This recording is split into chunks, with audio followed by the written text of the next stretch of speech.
ladies and gentlemen. Last week, we learned about different studios. Studios come in all forms.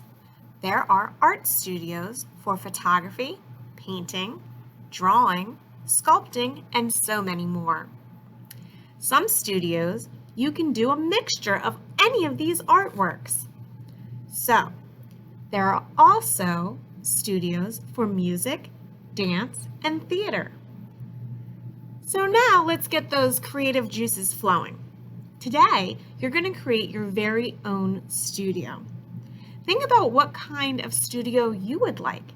It doesn't have to be a visual art studio. If you want to do a dance studio or a music studio, or maybe you're going to do a theater studio, go for it.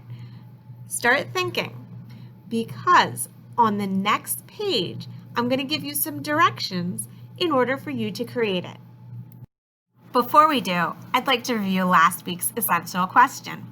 Remember, you can always go back and look at last week's essential question and my comments that I leave you. In fact, I suggest it because that is how we all learn.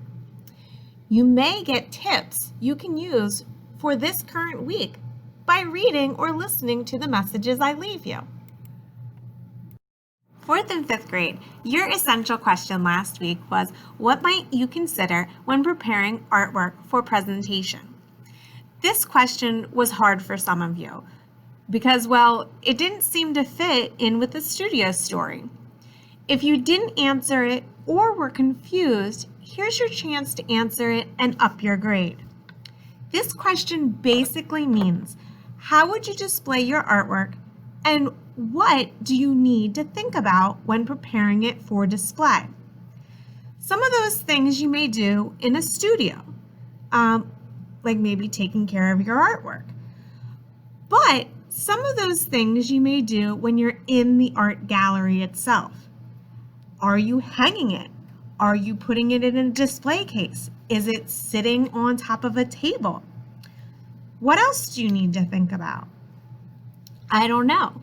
So let me know. And as always, guys, if you have a question for me, you can always use that little envelope in Schoology and ask me, and I will help you out.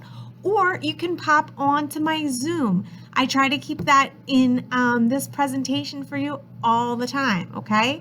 So just hop on and ask away. See you soon. As we create our studio today, you may use any paper, newspaper, copy paper, art paper, or even a dry erase board or chalkboard will work if you're using the right drawing tools.